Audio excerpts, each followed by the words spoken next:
Halo sahabat peternakan, salam cinta dari ujung kandang. Perkenalkan, nama saya Carlos Lordion Daha dengan NIM 250306061. Saya merupakan mahasiswa peternakan STAMU 2025 Fakultas Pertanian Universitas Sumatera Utara. Nah, pada kesempatan kali ini saya akan menjelaskan tentang traktus digestivus atau proses perjalanan pakan pada galus-galus domestikus atau ayam kampung. Perjalanan dimulai dari Kaku Moris. Kaku Moris sendiri terdiri dari beberapa bagian. Ada rostrum mandibula, ada rostrum maxilla, dan ada lingua. Nah, pada Kaku Moris ini terdapat kelenjar salivarius atau glandula salivarius yang fungsinya adalah untuk menghasilkan enzim amilase yang mampu memecah pati atau amilum yang terdapat di dalam pakan. Setelah pakan masuk ke dalam Cafumoris dan dicerna secara kasar, kemudian dilapisi oleh kelenjar salivarius atau kelenjar ludah, pakan akan menuju crop dengan melewati yang namanya esofagus. Esofagus sendiri merupakan saluran yang menghubungkan antara Cafumoris dan crop. Di dalam esofagus terjadi pencernaan secara enzimatif karena adanya enzim titipan dari Cafumoris tadi, yaitu enzim amilase. Setelah dari esofagus, pakan akan sampai ke crop. Crop sendiri merupakan perbesaran dari esofagus yang fungsinya adalah untuk menyimpan pakan sementara dan melembabkan pakan agar pakan menjadi lebih lunak. Setelah dari crop, pakan akan masuk ke dalam proventriculus.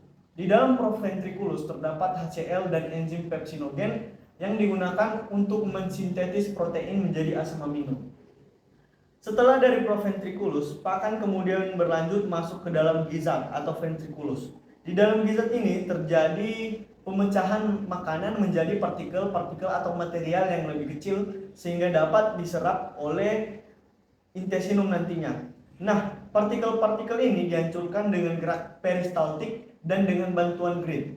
Grid sendiri merupakan batuan-batuan kecil yang ikut termakan. Setelah dari gizat, pakan akan masuk ke dalam bagian intestinum tenue. Di bagian intestinum tenue ini dibagi menjadi tiga. Ada duodenum, jejunum, dan ileum. Pertama akan masuk ke dalam duodenum. Nah, di duodenum ini terjadi pencernaan secara enzimatif karena adanya enzim tripsin, enzim lipase dari pankreas. Sebelum kita lanjut membahas tentang enzim-enzim yang terdapat di duodenum ini, ada tiga organ tambahan atau organ aksesoris yang membantu peristiwa enzimatif pada duodenum. Yang pertama itu ada hepar.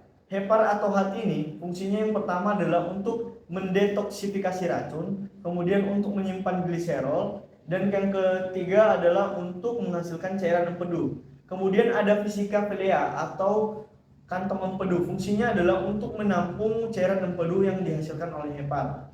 Nah, fungsi lain dari kantong empedu ini adalah untuk mensekresi pankreas dalam menghasilkan enzim tripsin, lipase, atau kimotripsin yang tadi.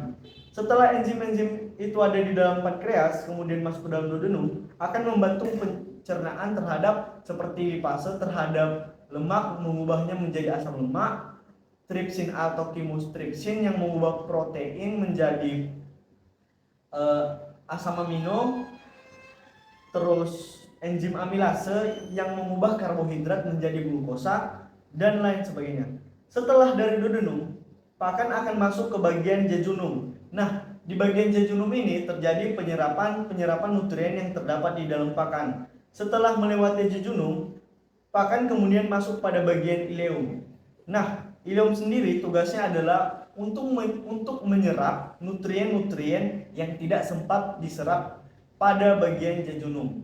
Nah, setelah masuk pada bagian ileum, pakan akan menuju bagian intestinum crassum atau usus besar. Di sini ada beberapa bagian. Yang pertama itu ada seka, ada kolon, ada rektum. Seka sendiri terdiri menjadi dua bagian, ada sinixter dan dexter. Fungsi seka ini adalah untuk mencerna pakan dengan bantuan organisme dan hanya sedikit nutrien yang dapat diserap. Kemudian kolon.